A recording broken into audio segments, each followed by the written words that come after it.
Is the stock market part three. And let's look at some more of what's happening here. Okay, when you're doing stock trading, mutual fund trading, you need to keep in mind that this sounds simplistic, right?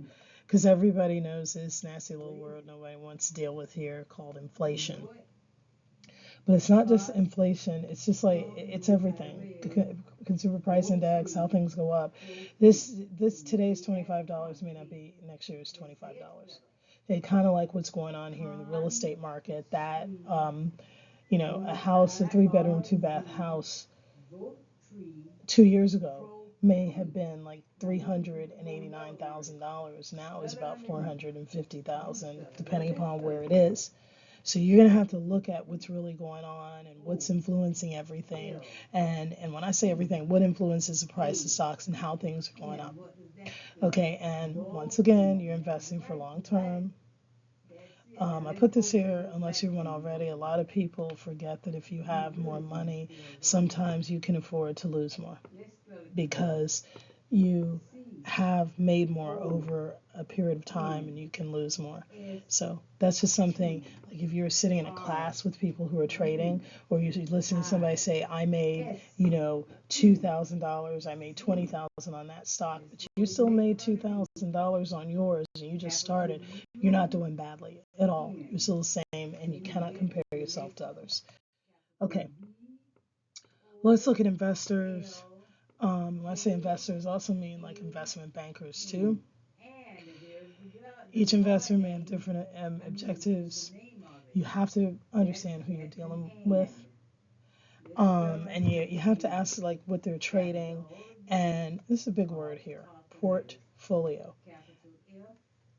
A lot of people don't want you in their business, but like a lot of people who need your business will say, "Hey, here's my portfolio. Here's one of the stocks from my portfolio. This is what it's doing.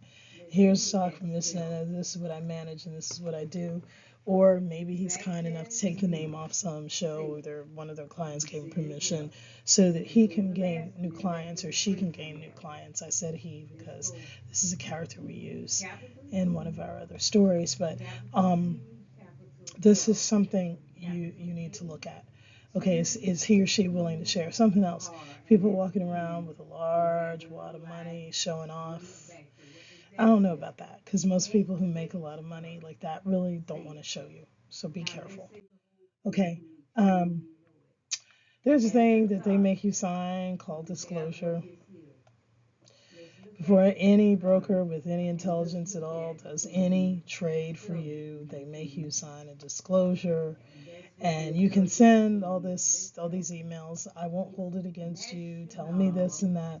They need that disclosure. So if you ever want to go and complain and say, well, you didn't tell this to me, you didn't say that, now it's your fault, they go back and say, we had the disclosure, so therefore you're responsible for your losses. And keep in mind, some people still try to sue their brokers. They still try to get them in trouble. But just be careful. Okay, because most of them that I know, they don't guarantee anything. They don't guarantee prices at all. Okay, so let's look at this, and here's the next one. It says watch your own stock. Current net asset value is $13.24. Previous net asset value is $13.31. This portfolio was posted originally January 27th, $16.06. Why was this person putting in $2,500? Because that's how much they had to put in. That's how much stock made them. That was maybe the minimum investment share was either 1,000 or 2,000. Some firms won't let you trade, and if they don't, you can still go and watch how this stock does from the year before and how it affects itself, what it doesn't do the other year. So $16.06, 155, basically 156 shares. This is what happened January 27, 2003. So when you see this prior year, it's because there was no investments. So there can't be any activity. Okay, so this is not standard that every year you're going to see a capital gain or a capital loss. It's just what happens. Why in the current year?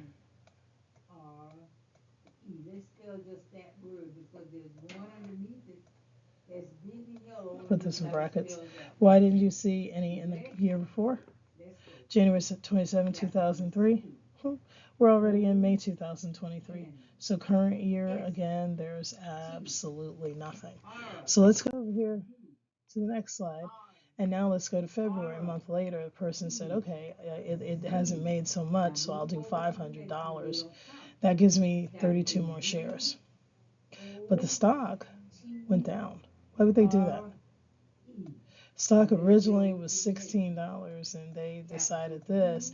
Maybe they panicked and bought at a price thinking that it would go back up. Maybe they said, you know what, for a year with this little bit amount of money, which now at this particular time is $3,000.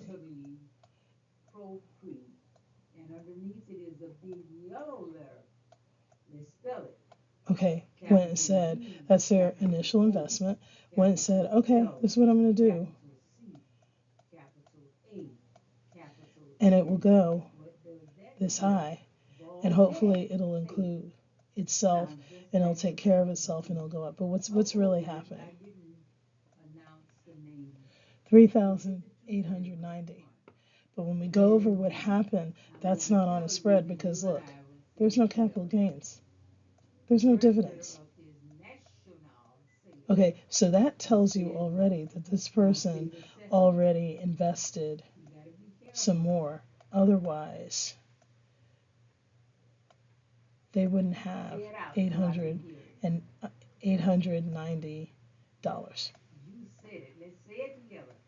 Okay, and I'm going to go ahead and put no gains, which you can already see. So let's go on to the next slide. Okay, so let's look at what happened here. Again, the person made another purchase price on March 3rd after February. So their initial was $2,500. They made another one in February. And then this person must love this stock for something or have high hopes for it or think that it's going to increase dramatically or go back to its original price, which for some reason they bought high. Then they did another one.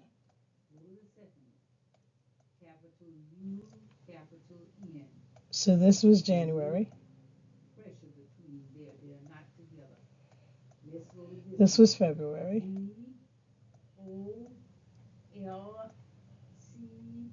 This was March.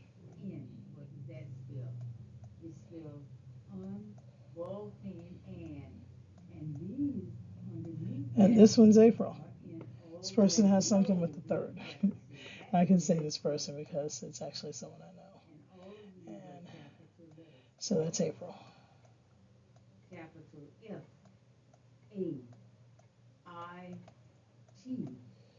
So what's going on?